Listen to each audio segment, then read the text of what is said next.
Welcome to my channel, Advanced Learners Studio. Today we're plunging into, well, one of the most critical topics of our time, I think we can agree. It's a subject that impacts every corner of our planet, every aspect of our lives. The reality of climate change. It's a phrase we hear constantly, right? But what does it genuinely mean when we talk about these fundamental global shifts? And what are its far-reaching, sometimes very personal consequences? Because this isn't just about, abstract scientific models or predictions for way off in the future. It's about shifting landscapes, human stories that are unfolding right now in real time. Think of Pacific Islands facing an existential threat, huge forests burning in California, agricultural lands turning salty in Bangladesh. But it's also, importantly, about powerful global movements, incredible scientific ingenuity, and big economic reconfigurations that are already underway. Things that challenge our assumptions, but also maybe open up new possibilities. Precisely. Our mission today is really to move beyond the headlines, to uncover the foundational aspects of this global challenge. We're here to unpack the core mechanics of climate change, explore its profound and often quite surprising impacts on communities and economies worldwide, and also to illuminate the innovative solutions and the urgent actions being taken, and those still crucially needed. We'll delve into the really robust scientific consensus, present some compelling real-world accounts that I think bring the data to life, and examine both the immense challenges and, crucially, the significant opportunities ahead. Right. So if you're looking to truly grasp this multifaceted phenomenon, understand its intricate connections, and discover why it matters directly to you, then let's unpack this together. Yeah. Okay, to begin, let's lay the groundwork. What exactly are we talking about when we say climate change? It's a term that gets used so frequently, maybe sometimes without everyone having the same fundamental meaning in mind. Yeah, that's a great starting point. At its essence, climate change represents a long-term, significant alteration in Earth's typical weather patterns. This isn't just about, a few hot summers or a particularly cold winter. It signifies a fundamental, sustained shift in the planet's climate system over decades, even centuries. And critically, what sets the current changes apart is their primary driver, human activities. Particularly since, the dawn of the Industrial Revolution back in the mid-18th century. It's vital to understand that while Earth has experienced natural climate fluctuations throughout its history, ice ages, warmer periods, the current rate and magnitude of warming are, frankly, unprecedented. It points to a profound, human-accelerated transformation of our planetary systems. This isn't just a cycle, it's a new trajectory we're on. And how do our human activities influence this? What are these greenhouse gases we consistently hear about? Can you break that down a bit? Sure. Our extensive reliance on fossil fuels, like coal, oil, and natural gas for energy transport industry, along with widespread deforestation and various industrial processes, releases a significant amount of certain gases into the atmosphere. The key ones are carbon dioxide, that's CO, methane or CH, and nitrous oxide, N-. These substances behave, much like the glass in a greenhouse, or maybe a more relatable analogy, like an overly thick blanket wrapped around the Earth. Ah, okay, like trapping heat. Exactly. What they do is trap heat that would otherwise radiate back out into space, so the planet warms progressively. This extra thick blanket effect is what fundamentally drives the warming we're observing. And what's interesting is these gases have different characteristics. Methane, for instance, is much more potent than CO at trapping heat over a shorter time scale, maybe a couple of decades, whereas CO persists in the atmosphere for centuries, so its warming effect accumulates over a very long time. Okay, that makes sense. And what does this translate to in terms of global temperatures? Is the change really that significant? Because, 1.1 degrees Celsius or 2 degrees Fahrenheit, it doesn't intuitively sound like a huge amount to the average person. That's a powerful and essential question. It's precisely where the true magnitude of the problem often gets underestimated. So since around 1750, the global average temperature has climbed by approximately 1.1 degrees C, about 2 degrees Fahrenheit. And while that number might seem small in isolation, its implications are genuinely enormous for a complex, interconnected global system like Earth's climate. Leading scientific bodies like the IPCC, the Intergovernmental Panel on Climate Change, they synthesize all the global climate research. And their reports indicate that this seemingly modest increase is already leading to severe and observable consequences. Like what specifically? Well, we're seeing accelerated melting of ice caps and glaciers, which contributes directly to rising sea levels. We're seeing more intense and unpredictable storms, prolonged periods of drought affecting vast regions, and fundamental shifts in ecosystems impacting biodiversity and natural balances. You could think of it like a slight fever in a complex biological system like the human body. Even a small deviation can trigger cascading failures across interconnected organs. Right, leading to nonlinear responses, feedback loops, that kind of thing. Exactly. Things like melting permafrost in the Arctic, releasing even more trapped methane, which then causes more warming, a dangerous feedback loop. And, moreover, projections from these comprehensive international assessments warn that without drastic reductions in emissions, we could face global warming of maybe 2.5 to 4 degrees Celsius by the end of the century. 4 degrees, that sounds Right. catastrophic. Such a scenario could render vast areas of the planet literally uninhabitable for human life. It would profoundly alter landscapes, force mass migrations, and fundamentally disrupt societies as we know them. The consequences of even small increments in global average temperature are far-reaching and deeply interconnected. So if this warming is due to this extra thick blanket of greenhouse gases, what human activities are the biggest contributors? Where is this blanket predominantly coming from? Okay, yeah, let's break that down. There are several primary culprits, and it's important to understand their relative contributions. The largest piece of the puzzle, accounting for roughly 65% of global emissions, comes from our reliance on fossil fuels. Okay, 65%. That's huge. It is. This primarily involves energy production, think power plants burning coal or natural gas for electricity. And also transportation, like cars, trucks, airplanes, ships, and heating for homes and industries. Yeah. This sector is by far the biggest driver. Right. Fossil fuels first. What's next? Another significant contributor is deforestation. The clearing of forests, particularly in vital areas like the Amazon rainforest. When trees are cut down or burned, they release vast quantities of stored carbon back into the atmosphere. Plus, forests act as crucial carbon sinks. They absorb euros naturally as they grow, so their destruction is a double hit. Like you mentioned earlier, releasing carbon and reducing the planet's ability to soak it up. Precisely. And disturbingly, recent data from just a couple of years back showed Amazon deforestation reached a 15-year high. So it's an ongoing, urgent issue. Okay, so fossil fuels, deforestation, what else? Agriculture also plays a substantial role, contributing roughly 30% of total emissions. 30% from farming? How? It comes primarily from two sources. Okay. Firstly, livestock farming, especially cattle, which produces significant amounts of methane, that potent greenhouse gas from their digestive processes. Yeah. And secondly, the widespread use of nitrogen-based fertilizers in crop production. These release nitrous oxide, which is another powerful and long-lived greenhouse gas. I hadn't realized agriculture was quite that high. It's significant. And finally, various industrial processes, things like cement manufacturing, chemical production, they also release considerable amounts of co-euro and other potent gases. So when you add all these activities up, humanity has added an astonishing amount, estimated at 1.2 trillion tons of carbon dioxide to the atmosphere since the mid-19th century. Wow, 1.2 trillion tons. Yeah, this massive accumulation is what's truly driving the accelerated warming we're experiencing across the globe. It's fundamentally altering the planet's energy balance. Those numbers are stark, truly stark.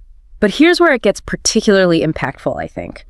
Climate change isn't just about charts and atmospheric compositions, it's profoundly personal. It's about communities, livelihoods, futures being fundamentally altered. Let's delve into some of those real-life accounts, stories from the front lines that give a voice to the statistics. Absolutely. We can start with Kiribati. It's a nation comprising 33 low-lying atolls scattered across the vast Pacific Ocean. For the people there, rising sea levels aren't some distant threat. It's an immediate existential crisis unfolding right now. Just for context, global sea levels have been rising by about 3.7 millimeters each year since the 1990s. Which doesn't sound like much per year, but it adds up. It adds up significantly, especially when you consider it's a direct consequence of melting ice from glaciers and ice sheets, and also the simple fact that warmer water expands thermal expansion. Now, in Kiribati, most of the land barely rises 2 meters, that's maybe 6 or 7 feet above sea level. So this rate of rise is catastrophic. The nation's former president, Anote Tung, has spoken very powerfully about personally witnessing villages disappearing beneath the waves. Entire communities are being compelled to abandon their ancestral homes. The government has even purchased land in Fiji as a potential relocation site. Wow, buying land in another country. Yes, acknowledging the inevitable, really. But leaving behind generations of culture, history, community bonds, it's an undeniably heartbreaking prospect. Recent reports highlighted a particularly high tide in the capital, Tarawa, that displaced 2,000 people just temporarily from their homes. Kiribati really stands as a poignant illustration that climate change is, at its core, a human rights crisis. It impacts the very existence and cultural identity of a people, forcing this impossible choice between their homeland and survival. That's incredibly powerful. Shifting our focus now, maybe closer to home for some listeners, North America. California has become almost synonymous with these apocalyptic wildfires. What's happening there, and how is it fundamentally connected to the broader climate picture? Well, California's wildfires are no longer just, predictable seasonal events. They're escalating dramatically in intensity and scale. And this is directly due to climate-driven factors, higher temperatures and prolonged, more severe drought conditions. These factors transform vast areas of forest and chaparral into highly combustible tinderboxes, ready to ignite and spread with terrifying speed. So it's drier and hotter, making fires bigger and faster. Exactly. The 2020 fire season, for instance, scorched a record 4.3 million acres. It's hard to even picture that amount of land just leaving behind ash and devastation. And many will remember the devastating 2018 Camp Fire in the town of Paradise. It claimed 85 lives and razed 18,000 structures, essentially wiping the town off the map in hours. I remember seeing those images. It's unbelievable. Survivors describe fleeing through scenes like driving through hell. A really visceral experience of unimaginable loss. And extensive research now unequivocally links these megafires to the broader climate phenomenon. Droughts are lasting longer, making vegetation much drier. Temperatures are spiking to unprecedented levels, creating ideal conditions for these infernos. And what's more, these massive wildfires themselves release enormous amounts of carbon dioxide back into the atmosphere. Another one of those feedback loops. Yes, unfortunately, it further exacerbates the cycle of global warming. California's narrative really seems as a stark warning. No region, however developed or seemingly resilient, is beyond the reach of these profound impacts. It reveals vulnerabilities we perhaps didn't think we had. And in South Asia, Bangladesh faces different yet equally dire challenges from climate change. What's the situation there? How are people coping? Bangladesh is a very densely populated, low-lying delta nation, crisscrossed by this vast network of rivers flowing into the Bay of Bengal. It's confronting relentless and devastating flooding. You have rising sea levels coming in from the coast, combined with more powerful and frequent cyclone storms, both amplified by the changing climate. These factors consistently inundate its coastal regions, but also push further inland. Projections from major international bodies like the World Bank suggest that by 2050, as many as 17 million people in Bangladesh could become climate refugees. 17 million, displaced within their own country. Displaced either within their own country, moving to already crowded cities, or potentially forced to seek refuge beyond its borders. I read an account from a farmer in Sapkira, a coastal district. He recounted losing his entire rice fields due to salinization saltwater intrusions. That poisons the land. Exactly. As he lamented, "My land is dead." His words just vividly highlighted the complete loss of livelihood, the loss of cultural connection to the land. This happens because rising sea levels push salt water further inland, contaminating fresh groundwater and agricultural fields, making them infertile. He was forced to relocate to the sprawling, overcrowded slums of Dhaka, the capital, and he represents one of millions potentially facing displacement. Just a couple of years ago, in 2020, floods submerged a third of the entire country, directly impacting over 7 million people. Widespread devastation. Bangladesh vividly underscores a disproportionate toll climate change exacts on the world's most vulnerable populations, those who contributed least to the problem, but suffer its most severe consequences. It's a recurring theme, isn't it? Finally, let's look to the poles. The Arctic seems to be a crucial barometer for global warming. What's happening in that extremely cold region that impacts the rest of us, even those far from its icy reaches? The Arctic region is indeed experiencing warming at an alarming rate, currently about 4 times faster than the global average. 4 times faster? Why so much faster? It's largely due to feedback loops involving ice and snow. White ice reflects sunlight, but as it melts, it exposes darker ocean or land, which absorbs more heat, causing more melting the ice albedo feedback. This accelerated warming is particularly concerning. For indigenous communities like the Inuit in Nunavut, Canada, this rapid warming means thinner, less predictable sea ice. This fundamentally disrupts their traditional hunting practices and their entire way of life, which is dependent on stable ice conditions for centuries. As one hunter expressed with profound sadness, "The ice isn't safe anymore, we've lost friends." It speaks to the direct human cost, where traditional knowledge becomes tragically obsolete almost overnight. A direct threat to life and culture. Absolutely. And beyond the human impact, iconic species like polar bears face an acute extinction risk by the end of the century if current warming trends persist. Their habitats are literally melting away. But the crisis in the Arctic isn't isolated. Its melting ice contributes directly to global sea level rise, impacting coastal communities thousands of miles away. But here's where it gets even more complex and fascinating. The rapid Arctic warming can even alter global weather patterns far from the poles. How does that work? By disrupting the temperature difference between the Arctic and the mid-latitudes, it can affect the jet stream, those high-altitude winds that steer weather systems. A wavier, slower jet stream can lead to more persistent weather patterns, like prolonged heat waves or cold snaps, or heavier rainfall events in places far removed from the Arctic. It's a vivid demonstration of how interconnected our planetary systems truly are. What happens in the Arctic doesn't stay in the Arctic. What becomes profoundly clear from all these stories, Kiribati, California, Bangladesh, the Arctic, is that the burden of climate change isn't distributed evenly at all. This leads us straight to a crucial concept: climate justice. It's a term that really encapsulates the inherent unfairness of this global crisis. That's a powerful observation, and you're absolutely right. Climate change is undeniably, fundamentally unfair. The nations and communities that bear the least responsibility for historical and ongoing greenhouse gas emissions are, quite frequently, the ones facing the most severe and immediate impacts. Think back to small island nations like Kiribati. They contribute negligible amounts of carbon dioxide to the global atmosphere, yet they are literally sinking under rising seas caused by emissions primarily from elsewhere. Right, while higher income countries. Exactly. Higher income countries, which are responsible for about half of all historical emissions, often possess greater financial resources, better technology, more robust infrastructure to adapt to these changes or mitigate their effects, at least for now. This stark disparity, where those who did the least harm suffer the most, is what defines climate injustice. It's not just an environmental issue. It's a profound moral and ethical dilemma at the very heart of the crisis.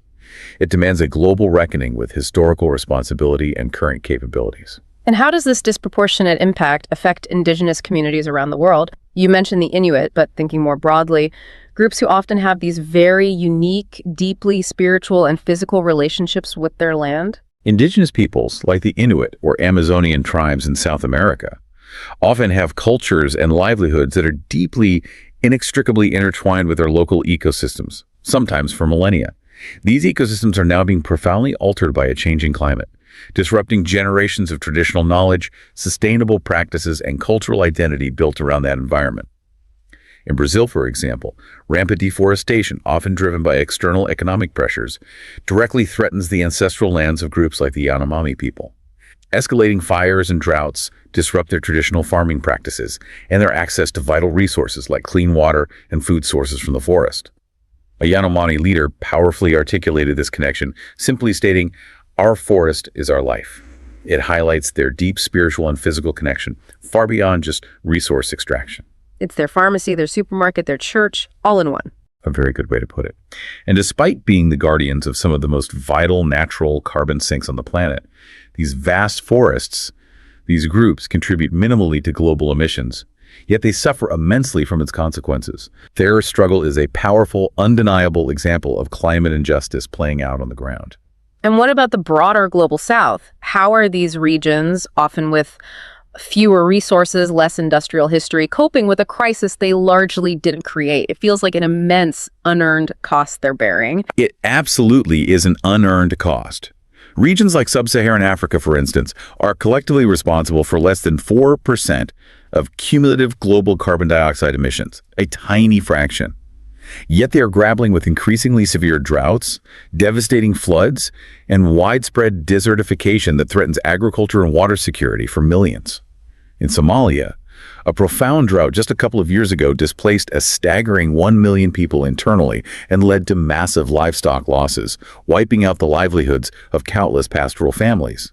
As one farmer there poignantly expressed, "We didn't cause this, but we're suffering."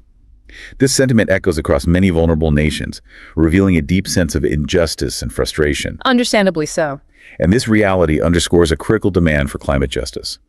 Wealthier nations, those historically responsible for the bulk of emissions, have a moral and historical obligation to provide substantial funding for adaptation measures, helping poorer countries build resilience to the changes already happening, and also to address loss and damage. Loss and damage, that's a term we hear more often now. What does it mean exactly? It refers to the unavoidable impacts of climate change that can no longer be adapted to. Think of submerged lands in Kiribati, or communities completely destroyed by a super typhoon, things you can't just adapt away from.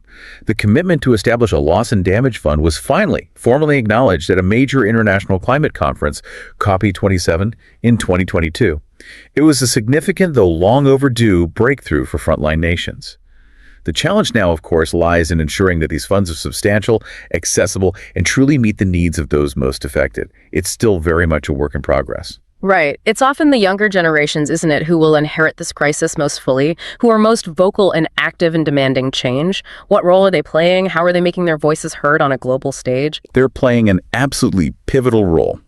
Young people globally are rightfully demanding accountability and urgent action from current leaders, from institutions, from corporations. Figures like Greta Thunberg, whose Fridays for Future movement inspired millions of students worldwide to strike for climate action, have become global symbols. And others, like Vanessa Nakate from Uganda, powerfully advocate for African voices and perspectives to be centered in climate discussions, highlighting the justice dimension. Making sure it's not just a Western narrative. Exactly.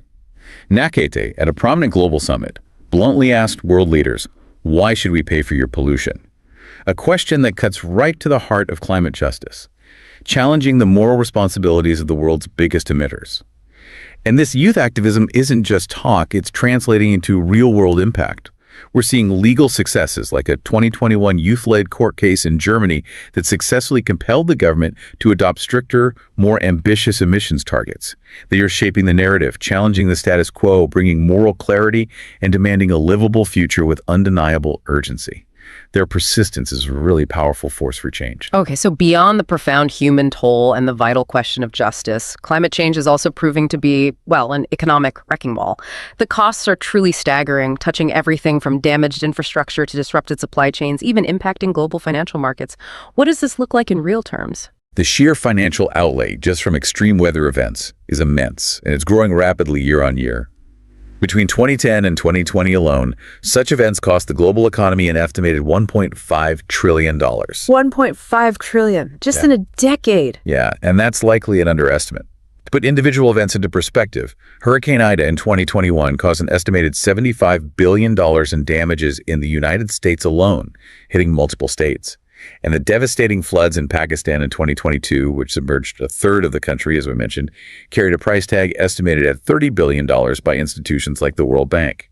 Rebuilding after these events places an enormous strain on national budgets, particularly for less affluent nations. They can ill afford such setbacks and are often pushed further into debt, creating this vicious cycle of vulnerability and dependence. And how does this impact something as fundamental as food? Something that affects everyone, everywhere, from the farmer to the consumer on the street. The combined effects of escalating heat waves becoming more frequent and intense, and erratic rainfall patterns, so droughts followed by intense downpours, are profoundly threatening global crop yields. Making farming much harder, much less predictable. Exactly. In India, for example, intense heat waves back in 2022 slashed wheat yields by 15% in some key agricultural regions. That's a huge hit to a staple crop for a massive population. Projections from leading scientific bodies suggest that globally, overall crop yields could plummet by 10–25% by 2050 if current warming trends continue unchecked.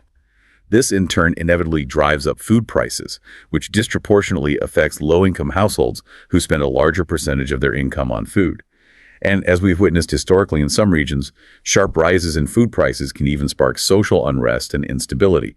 We saw that with the bread riots in Sudan a few years back, partly linked to climate-related agricultural stress. So food security is directly linked to climate stability. Absolutely. It's a fundamental connection. What about the broader financial world? Insurance companies, big capital markets. Are they truly feeling the heat from climate change? Or is it still a somewhat distant, abstract concern for them, something for the ESG reports? No, they are definitely feeling the heat. And it's becoming far less abstract very quickly. Insurers are really at the front line of assessing physical risk, and they are facing rapidly escalating claims from climate-related disasters. In 2022, global insured losses from natural disasters reached an astounding $120 billion. Wow, insured losses. So the total economic losses were even higher. Much higher, yes. The increasing frequency and intensity of events mean that some areas, like parts of Florida, which are exceptionally prone to hurricanes, or certain coastal areas in other countries, are becoming prohibitively expensive, or in some cases even impossible, to insure against storm damage or flooding. This leaves homeowners and businesses incredibly vulnerable, often unable to rebuild or recover financially from future events. It creates uninsurable zones.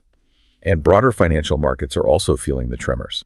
Climate-related risks, both the physical risks like storms and the transition risks associated with shifting away from fossil fuels, were attributed to a $500 billion drop in global GDP in 2020 alone, according to one study. It's a clear signal that investors, credit rating agencies, central banks are recognizing that climate change isn't just an environmental issue. It's a profound systemic risk to the global economy that can impact balance sheets, investment decisions, and long-term stability. Okay, so there are significant costs. It sounds like a lot of, frankly, dire economic news, but is it all loss? Or are there genuine, tangible opportunities emerging from this immense challenge? Where does the hope for economic growth and innovation truly lie in all of this? This is where the story shifts, and it shifts dramatically towards immense potential and what many see as a new economic frontier. The transition to a green economy, encompassing everything from renewable energy generation like solar and wind, to electric vehicles, energy efficiency solutions, sustainable agriculture, and advanced carbon capture technologies, is poised to be a massive job creator and a powerful driver of innovation. So not just mitigating damage, but actually building something new. Exactly. Projections indicate it could generate something like 24 million net new jobs globally by 2030 across various sectors: manufacturing, installation, maintenance, research and development. It requires new skills, creates new career paths, and you can see the investor confidence already. The incredible valuation of companies like Tesla, which hit a $1 trillion market cap back in 2021, clearly illustrates strong investor belief in clean technology and the burgeoning green sector. This isn't just a niche market anymore. It's becoming a fundamental reorientation of global industry and finance. So a swift and decisive transition is key, not only to minimizing the truly staggering economic costs of inaction, but also to maximizing the substantial economic gains, the new wealth creation, and the innovation that this new sustainable paradigm offers.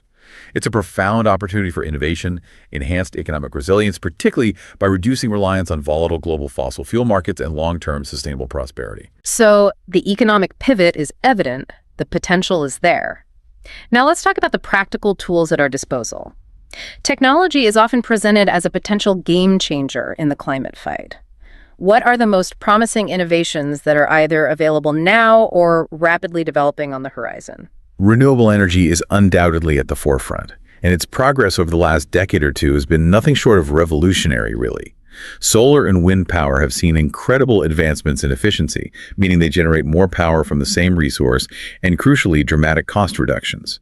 They are now cheaper than new fossil fuel generation in many, if not most, regions globally. Cheaper than coal or gas? That's a huge shift. It's a massive tipping point. As of 2021, renewables supplied about 29% of global electricity. That was a significant jump from just 19% a decade prior, showing the pace of change. Countries like Denmark demonstrate what's possible.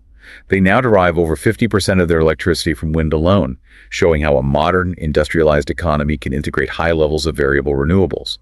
And crucially, advancements in battery technology, lithium-ion batteries becoming cheaper and better, plus new chemistries emerging are making energy storage more reliable and affordable. This is key to paving the way for consistent 247 clean energy grids that aren't completely reliant on the sun shining or the wind blowing at any given moment. It addresses that intermittency challenge.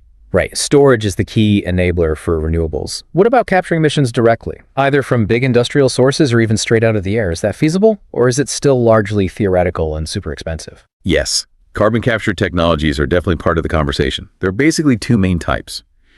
Carbon capture and storage, or CCS, is designed to trap carbon dioxide emissions directly from large industrial sources. Think power plants, cement factories, steel mills before they enter the atmosphere. The captured Euro is then typically transported and stored underground. The other type, direct air capture or DAE, is arguably more challenging. It aims to extract Euro directly from the ambient air where it's much more diffuse. Pulling it right out of the atmosphere we breathe. Exactly. There are operational examples, like a plant in Iceland run by a company called Climeworks. It utilizes DAC technology to capture about 4,000 tons of Euro annually directly from the air. They then mineralize it, essentially turning it into rock for permanent underground storage. Now, while scaling these technologies could certainly play a role in reducing emissions, especially for those heavy industries that are really hard to decarbonize otherwise. Like cement and steel you mentioned. Right. But a major challenge remains: reducing the current high costs to make them more widely deployable, and economically viable on a truly global scale. It's a promising area, it offers a critical tool in the toolbox, but it's definitely not a silver bullet. And most experts agree it's certainly not an excuse to delay the immediate, deep emissions reductions we need from other sources. Okay, makes sense. And agriculture, which we mentioned earlier as a significant emitter, how is technology helping to make farming more sustainable and less impactful on the climate? This seems critical given rising global food demands. Technology is truly transforming agriculture, moving it towards more sustainable practices. Precision farming, for instance, is a great example. It leverages tools like GPS, sensors, drones, and sometimes AI to optimize the precise use of water, seeds, and fertilizers. So farmers apply exactly what's needed, only where it's needed, and only when it's needed.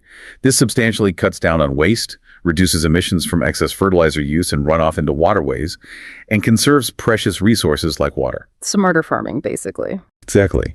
Smarter, more efficient. In Kenya, for example, there's a tech firm called Apollo Agriculture, helping smallholder farmers adapt to increasingly erratic rainfall patterns. They provide climate-smart advice, access to better inputs, all delivered via mobile tech. And it's leading to reported yield boosts of around 20%, even in challenging drought conditions. Furthermore, looking ahead, innovative solutions like lab-grown meat or cultivated meat hold the potential to dramatically reduce methane emissions from livestock because they bypass the need for traditional animal farming altogether. Growing meat without the cow. Essentially, yes, growing it from animal cells in a controlled environment. Some nations, like Singapore and more recently the US, have already approved its sale, signaling a potential paradigm shift in food production that could have enormous climate benefits down the line, though it's still early days for large-scale production. Fascinating. Are there any more radical or maybe experimental technologies being considered to tackle climate change? Perhaps things that sound a bit like science fiction or maybe even raise some ethical questions? Indeed, there are some riskier ideas, often grouped under the umbrella term geoengineering, that are part of the broader scientific and policy discussion, though usually discussed with considerable caution and ethical debate. One main category involves solar geoengineering, sometimes called solar radiation management. The basic idea is to reflect a small fraction of sunlight away from Earth to deliberately cool the planet. How would you even do that? Well, one proposed method involves introducing reflective aerosols, tiny particles into the stratosphere, the upper atmosphere, to mimic the temporary cooling effect we see after large volcanic eruptions. Early modeling research, like a study from Harvard a few years back, suggests this could potentially offset a significant amount of warming, maybe even have it under certain scenarios. However, and this is a huge however, these approaches carry substantial risks and unknowns. Like what kind of risks? Potential unforeseen side effects on weather patterns, like altering vital monsoon rainfall that billions rely on for agriculture. It could create winners and losers regionally, potentially leading to geopolitical tensions. There's also the profound ethical dilemma. Who gets to decide if such planetary-scale technologies are deployed? What are the governance mechanisms? And there's the moral hazard concern, the worry that even researching these might reduce the incentive to do the hard work of cutting emissions, which everyone agrees is the fundamental solution. Right, it could be seen as a dangerous distraction. Exactly. So it's broadly viewed by the scientific community as a potential last resort, maybe something to consider only in dire emergency circumstances, if at all. It's certainly not seen as a primary solution or a substitute for fundamentally decarbonizing our economies. The absolute priority remains cutting emissions at the source. It's vital to remember, as we've touched on, that while climate change is this undeniable global crisis, its manifestations are deeply regional. It affects different places in distinct ways. No one truly escapes its influence, but the nature of that influence varies widely, creating unique challenges and also unique adaptations. That's a crucial point. Let's take Africa, for example. The Sahel region, that band of semi-arid land just south of the Sahara Desert, is grappling with severe desertification. This is starkly highlighted by the alarming fact that Lake Chad, once a vast freshwater lake supporting millions, has shrunk by a staggering 90% since the 1950s. It's deprived millions of water and livelihoods across multiple countries. 90%. That's almost gone. Almost gone. And this shrinking of vital water bodies exacerbates food insecurity and can even fuel regional conflicts over scarce resources. Despite these daunting challenges, though, there are inspiring efforts towards resilience. Ethiopia, for example, undertook that ambitious tree planting campaign back in 2019, planting reportedly 350 million trees in a single day. a huge mobilization showcasing collective action and commitment to nature-based solutions. However, the financial reality is stark. Significant funding gaps persist. Africa requires an estimated $50 billion annually for effective climate adaptation, a sum that is currently largely unmet by international climate finance pledges. A huge shortfall. What about Asia? With its massive populations, sprawling megacities, crucial agricultural lands, it presents another complex and urgent picture of climate vulnerability, right? Absolutely. Asia's sprawling megacities, often located in coastal areas or river deltas, are particularly vulnerable to flooding. Jakarta, the capital of Indonesia, is a prime example. It's facing such severe land-sinking subsidence due to excessive groundwater extraction, combined with rising sea levels, that the government is actively relocating its capital functions to a new, purpose-built city on another island. Moving the entire capital, that's drastic. It's a monumental undertaking that underscores the severity of the threat. Elsewhere, in India, intensifying monsoons vital for agriculture, but becoming more erratic and powerful, displaced 14 million people in a single year recently due to flooding. Yet, alongside these immense challenges, you see innovative local adaptations emerging, like the development of floating farms in flood-prone areas of Bangladesh, allowing people to grow food even when the land is inundated. It offers valuable lessons in living with a changing climate and demonstrates human ingenuity in the face of adversity. Fascinating resilience. What about Europe? How is it experiencing and responding to these changes? Given its relatively developed infrastructure and often progressive environmental policies, is it less impacted? Definitely not immune. Europe experienced devastating consequences from climate change just in the summer of 2022, with an extreme heat wave that tragically claimed the lives of an estimated 60,000 people across the continent, according to subsequent analysis. 60,000? Yeah. From heat. Yes, excess mortality attributed to the extreme heat. It was a stark reminder that even well-resourced regions are highly vulnerable to extreme weather events. In response, the European Union has adopted ambitious policies, like its flagship Green Deal. It aims for a 55% reduction in emissions by 2030 compared to 1990 levels, and is committing over $1 trillion in investment towards green technologies and sustainable development. Individual nations are also leading. Germany, for instance, is a leader in solar power. On sunny days, solar sometimes provides over 50% of the country's entire electricity demand, demonstrating the potential of renewable energy even in temperate climates and showing how political will can drive rapid energy transitions. And finally, the Americas. North and South America seem to face a blend of challenges, from natural disasters to crucial policy shifts and ongoing battles over vital ecosystems like the Amazon. That's right. The United States continues to face those escalating threats, from more powerful hurricanes hitting its coasts and devastating wildfires, particularly in the western states, as we discussed earlier. The costs are mounting year after year. In South America, deforestation remains a critical issue, especially in the Amazon basin. That vast rainforest released, on balance, about 1.5 billion tons of co-euro in 2021 alone, largely due to burning and land clearing. It's dangerously close to, or perhaps already past, a tipping point where it shifts from being a carbon sink to a source. A worrying trend for such a vital ecosystem. Hugely worrying. However, there are glimmers of hope. A recent shift in political leadership in Brazil has led to a noticeable slowdown in Amazon deforestation rates over the past year or so. It really demonstrates the profound impact that political will and concerted government action, like enforcing existing environmental laws, can have on environmental outcomes and, by extension, global climate efforts. It shows that policy and leadership really do matter. Okay, it's clear that technology and policy are crucial, vital tools in this fight. But what about nature itself? You mentioned tree planting in Ethiopia, mangroves. Can Earth's own systems actively help us in this fight, or are they just passive victims bearing the brunt? Oh, absolutely not just victims. Nature offers incredibly powerful, often surprisingly low cost, and high impact solutions for both absorbing carbon dioxide from the atmosphere and building resilience against the climate impacts we're already facing. These are generally known as nature-based solutions. They leverage healthy, functioning ecosystems to provide benefits for both people and the planet. They show that nature isn't just a passive recipient of harm, but can be an active, intelligent ally in our efforts if we protect and restore it. So, working with nature, not just trying to engineer our way out. Exactly. Let's consider some key approaches. Reforestation and afforestation, planting trees where they were before, where they haven't been recently, is a remarkably effective strategy for drawing carbon out of the atmosphere as those trees grow. China's Great Green Wall project, although complex and debated in some aspects, has involved planting an estimated 100 billion trees since the late 1970s, making significant strides in combating desertification in some areas and absorbing vast amounts of heroes. And mangroves. You mentioned them earlier. What's special about them? Mangrove forests, those unique coastal ecosystems found in tropical and subtropical regions, are incredibly valuable. They're like superheroes of the coast. In places like Vietnam, mangrove restoration projects have not only demonstrably reduced coastal erosion, acting as natural barriers protecting communities from storm surges, but they've also significantly enhanced carbon sequestration. Mangroves are exceptionally good at pulling Q from the atmosphere and storing it very efficiently in their complex root systems in the waterlogged soil below ground, often at rates far greater per hectare than terrestrial forests. Wow, so protection and carbon storage. Double benefit, yes.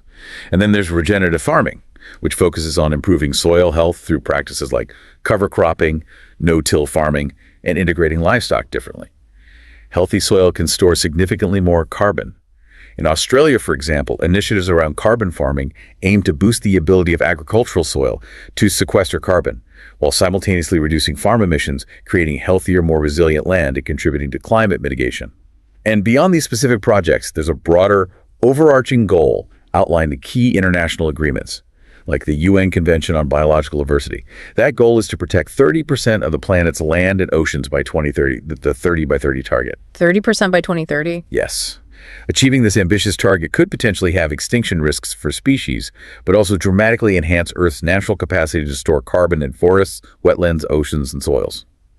Protecting biodiversity and fighting climate change are fundamentally linked. Healthy ecosystems are our crucial long-term allies. So we have the robust science, the stark impacts driving urgency, the ingenious technology, and nature itself as an ally. But ultimately, who steers the ship? It often comes down to governments and global policy. What role do they play, and how effective have they been so far in translating ambition into tangible results? Governments and international agreements are indeed absolutely central to shaping our collective response. Individual actions are important, corporate actions are important, but government policy sets the rules of the game. The Paris Agreement, signed back in 2015, was a landmark achievement. It established that crucial global goal to limit global warming to well below 2 degrees Celsius and pursue efforts to limit it to 1.5 degrees Celsius compared to pre-industrial levels. It recognized that every fraction of a degree matters in averting the most catastrophic outcomes. Getting nearly 200 countries to agree on that was remarkable, considering the diverse interests involved. A framework for action, then. Have we seen successes based on that framework? There have been notable successes in terms of ambition, yes. The European Union and Japan, for example, have legally committed to achieving net zero emissions by 2050. China, the world's largest emitter currently, aims for carbon neutrality before 2060. These are significant pledges from major economies, signaling a global shift in direction and influencing investment patterns. However, and it's a big however, substantial gaps persist between those long-term ambitions and current actions. Global emissions, after a brief dip during the pandemic, actually rose again by about 1.1% in 2022. And concerningly, global coal use hit a record high that same year. A record high for coal, despite all the pledges. Yes. It demonstrates that despite the promises, the world is still heavily reliant on fossil fuels, and the energy transition isn't happening fast enough everywhere. It indicates that while commitments are being made on paper, the pace of actual emissions reduction needs to accelerate dramatically, urgently, to meet those agreed-upon Paris targets and avoid the most dangerous climate scenarios. There's a clear, worrying disconnect between ambition and implementation right now. And what about the financial support for nations most impacted, particularly those in the global south who, as we keep highlighting, are suffering disproportionately while having contributed the least? Is money flowing where it's most needed? That's another critical aspect of global action and climate justice. Climate finance. Wealthier, developed nations pledged back in 2009 to provide $100 billion annually by 2020 to less developed nations. This money was intended for both mitigation, helping them develop cleanly, and adaptation, helping them cope with the impacts they're already facing. And did they meet that $100 billion goal? Unfortunately, no. The commitment has not yet been fully met consistently. The latest verified figures showed around $83 billion was delivered in 2020. While the amount is increasing, the target has been missed. This persistent gap highlights a significant trust deficit between the global north and south. Promises made haven't been fully kept, which makes cooperation on other issues harder. However, as we mentioned, a significant breakthrough at COP27 in Egypt in 2022 was the agreement to establish that dedicated loss and damage fund. This fund is specifically intended to compensate vulnerable nations for those unavoidable climate impacts, the damages that go beyond what adaptation measures can reasonably address. So separate from adaptation funding. Yes, conceptually separate, though the lines can blur. It was a hard-won political victory for frontline nations who had been demanding it for decades. Although the crucial details of how it will be funded, who contributes, who receives funds, and how it operates are still being hammered out in ongoing negotiations, its establishment represents a crucial, albeit light, step towards climate justice and acknowledging historical responsibility for the impacts being felt now. With all this talk of global policy, trillion-dollar investments, massive technological shifts, it might feel easy for listeners to think that individual actions are insignificant, like a mere drop in a very large, very turbulent ocean. But here's where it gets, I think, truly empowering. You are not powerless. What can listeners actually do in their daily life to make a genuine, impactful difference? That's such an important question, and it's a very common feeling, that sense of being overwhelmed by the sheer scale of the problem. It's easy to feel like your choices don't matter. But while systemic change driven by governments and corporations is absolutely vital, we can't solve this without individual actions. When multiplied across millions, even billions of people, create a substantial collective impact. Every choice does matter, and taken together, they form a powerful cultural and market signal that drives broader shifts in demand, encourages business innovation, and ultimately puts pressure on policymakers. So here are some concrete steps anyone can consider. Okay, let's break it down. Let's start with how we move around. Transportation is a big one for many people's personal carbon footprint, right? It often is, yes. So think consciously about your transportation choices. Can you opt for biking or walking for shorter trips? Can you use public transit more often? Is carpooling an option? Reducing reliance on single-occupancy vehicles, especially those powered by fossil fuels, makes a measurable difference in local air quality as well as carbon emissions. And air travel is particularly impactful. If you travel frequently by air, consider flying less if possible, or combining trips. Flights contribute about 2% of global CO2 emissions currently, but those emissions happen high in the atmosphere where their warming effect can be amplified. Even small adjustments to your daily commute or leisure travel habits can really add up over time and contribute to lowering your overall carbon footprint. Right. Small changes, multiplied, make a difference. What about our dietary choices? That seems like a very personal area, but does what we eat truly have a climate impact? How significant is it? Your diet can have a surprisingly significant climate impact, often more than people realize, as we touched on with agriculture's emissions. Choosing to eat less meat, particularly red meat like beef and lamb, can make a meaningful difference. The production of just 1 kilogram of beef generates around 60 kilograms of CO2-equivalent greenhouse gases. That includes methane from the animals, nitrous oxide from fertilizers for feed, and land use change. 60 kilograms, compared to what for vegetables? Compared to maybe half a kilogram of CO2 equivalent for a kilogram of vegetables or legumes. The difference is huge. So incorporating more plant-based meals into your diet, maybe starting with meatless Mondays or just reducing portion sizes of meat, is a powerful step that directly reduces demand driving emissions from the agricultural sector. It's a direct way to vote with your fork, influencing what farmers produce and what supermarkets stock. Okay, transport, diet. Right. What about beyond personal consumption? How can someone engage at a broader level to amplify their individual efforts and really push for that systemic change we need? Become an advocate for change. Use your voice. This can mean different things for different people. Crucially, in democratic societies, use your vote. Support climate-friendly policies and representatives who demonstrate they understand the urgency of the crisis and have credible plans. Ask candidates about their climate stance. You can also join local environmental groups or community initiatives. Collective action often creates the strongest ripple effect, providing support and amplifying messages. Engaging in the democratic process, contacting your elected officials, participating in local activism, it all sends a powerful message that you prioritize climate action and want to see systemic change happen faster. Your participation encourages others and pressures decision makers to be bolder. Makes sense. And what about right in our own homes? Most of us live in a house or an apartment. Are there simple, actionable changes we can make there to reduce our environmental footprint, maybe even save some money in the process? Absolutely. Simple changes around the house can significantly reduce your energy consumption and, by extension, your carbon footprint, often with cost savings too. Switching to energy-efficient LED light bulbs is an easy win. They use up to 80% less electricity and last much, much longer than old incandescent bulbs. Improving your home's insulation in the attic, walls, around windows and doors prevents heat loss in winter and stops heat getting in during summer. This significantly reduces the energy needed for heating and air conditioning, which are often major energy users. And remember to unplug electronic devices when they're not in use, or use power strips you can switch off.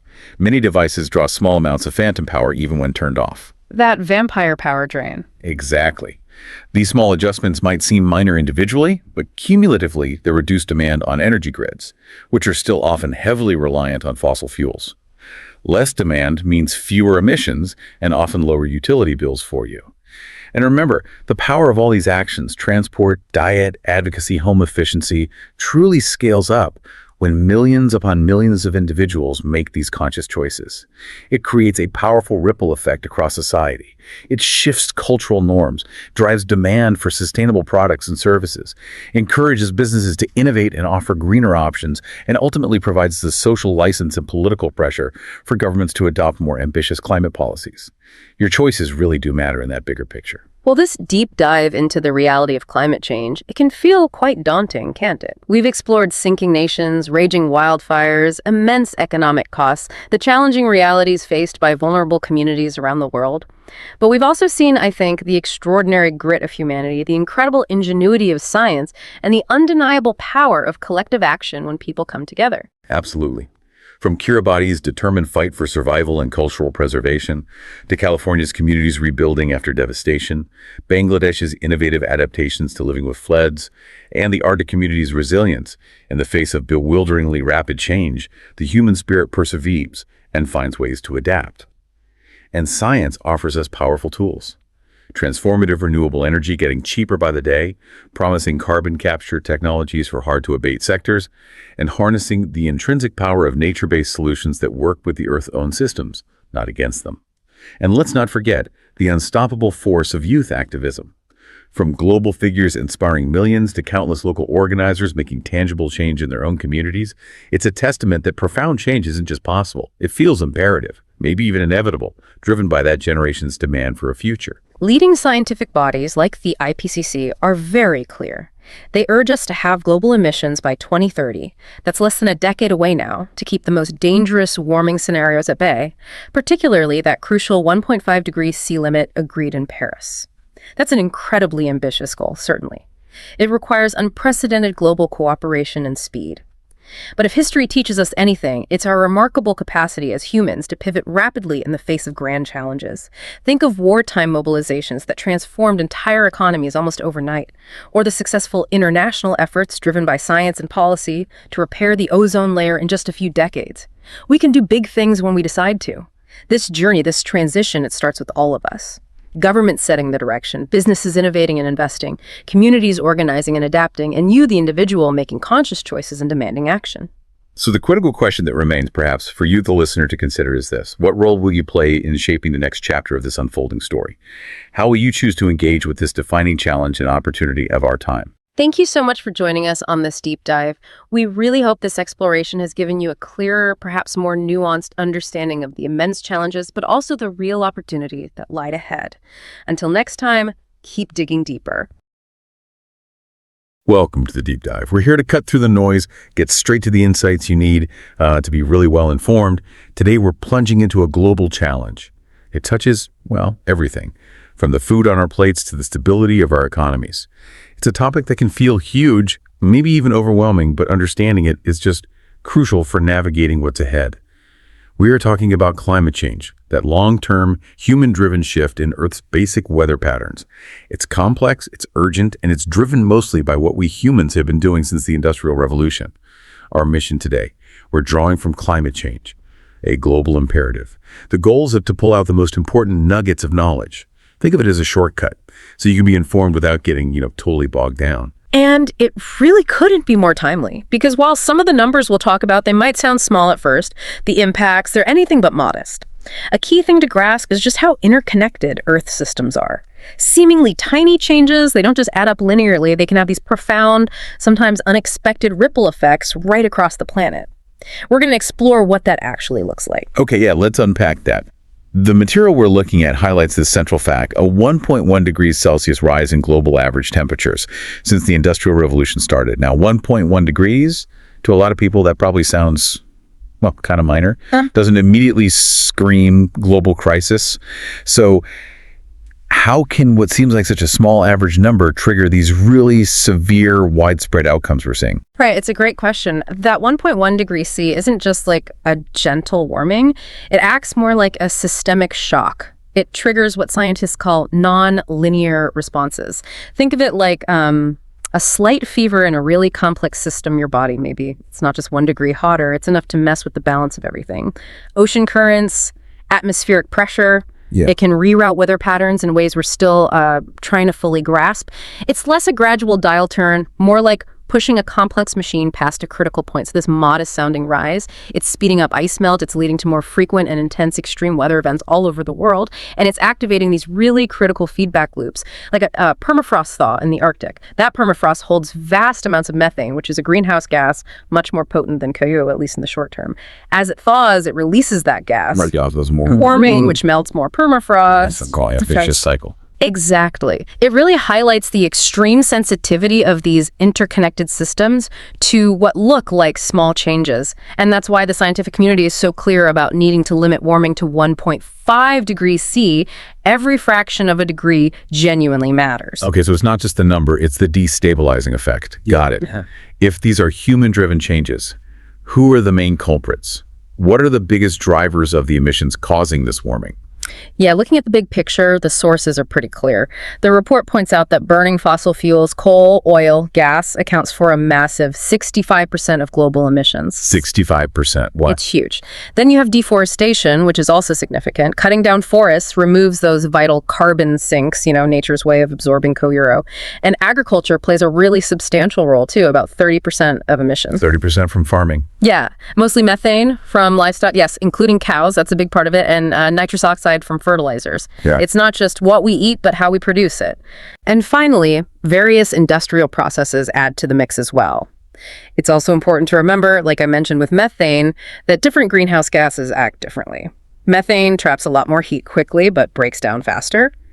CO2, on the other hand, hangs around in the atmosphere for centuries. So emissions from way back are still affecting us now. Absolutely. It makes it a multi-generational challenge. And it means we need, different strategies to tackle different gases based on how potent they are and how long they last. Okay, this is where, for me, it gets really interesting and also quite, sobering.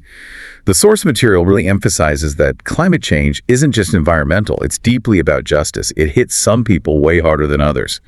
So when we talk about the human cost, who's really bearing the brunt? That's such a critical dimension. Fairness, equity.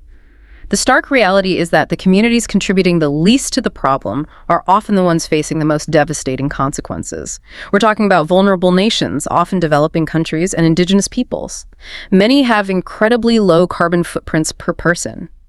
Yet, their existing struggles, poverty, lack of resources are being massively amplified by climate impacts.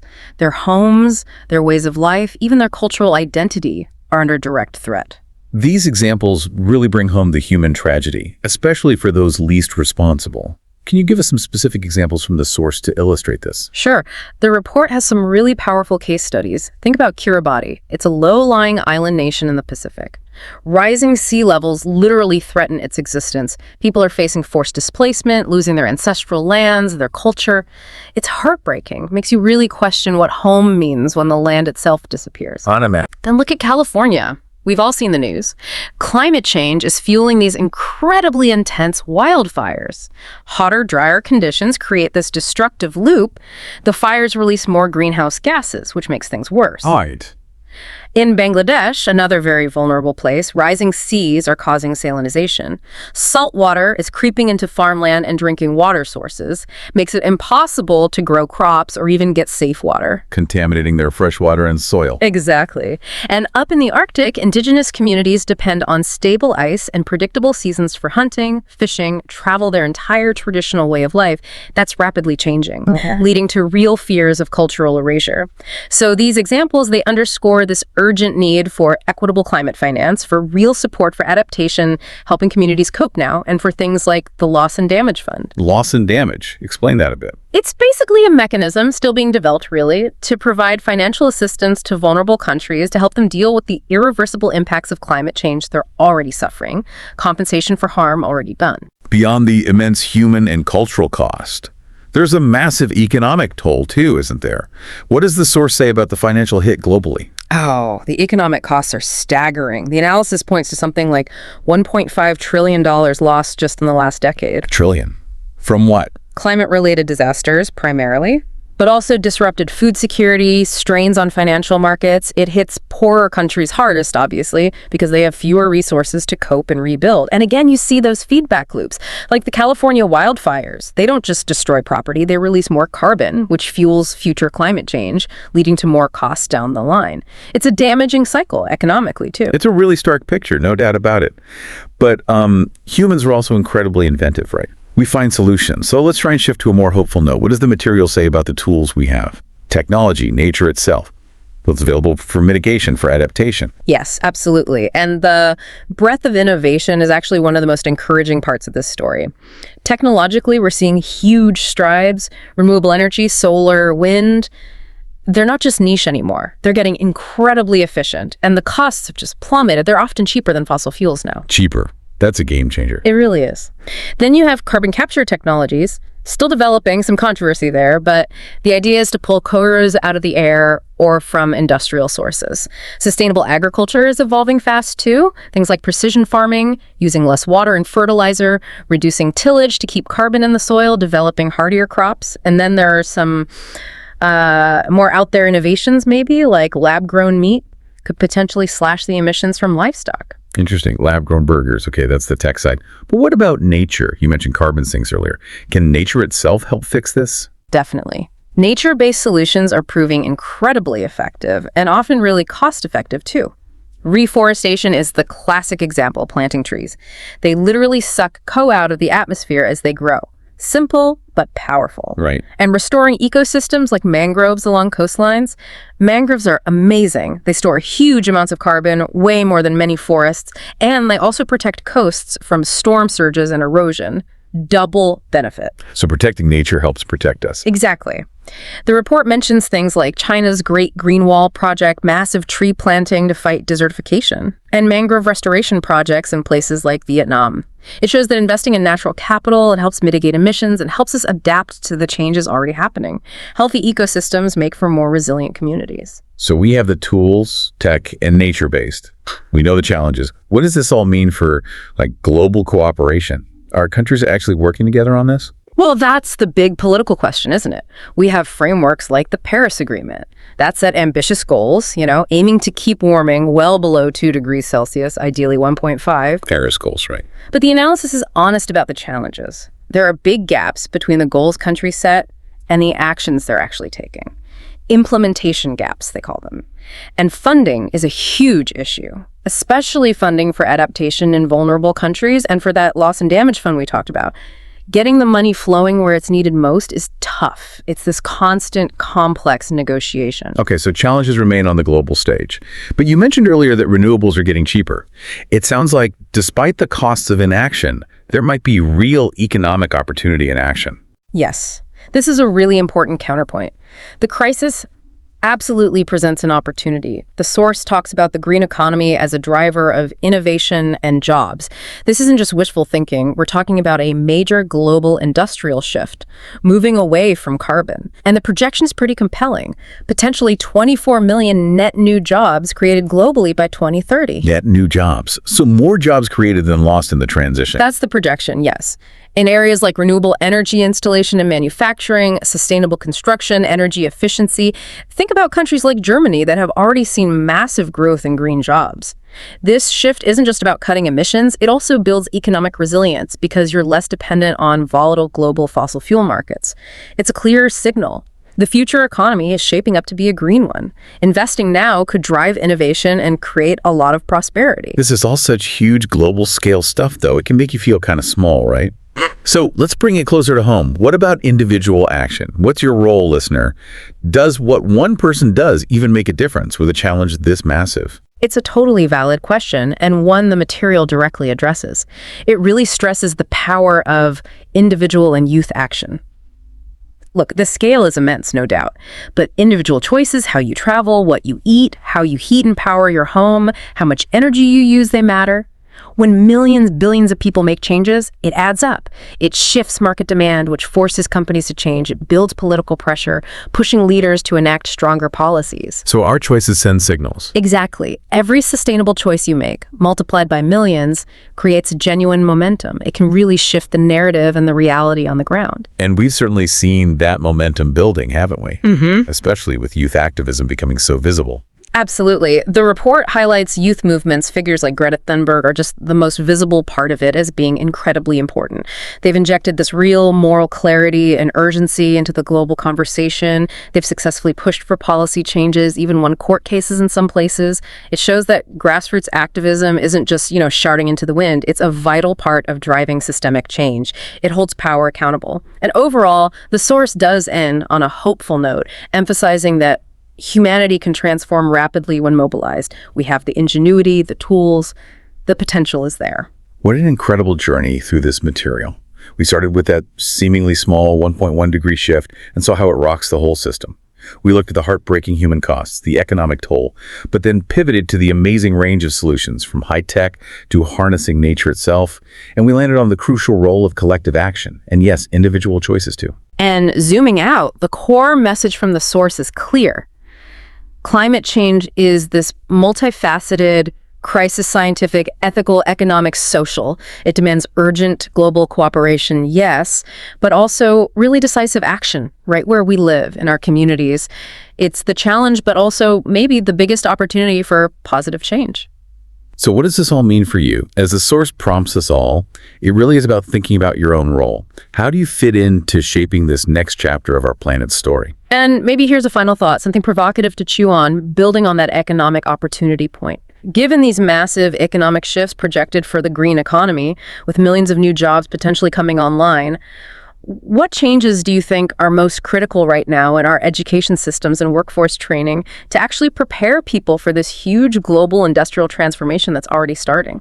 That is a powerful question to leave folks with. Thank you so much for joining us on this deep dive today. We really encourage you to keep exploring, keep learning, and find your way to be part of the solution. We'll catch you next time.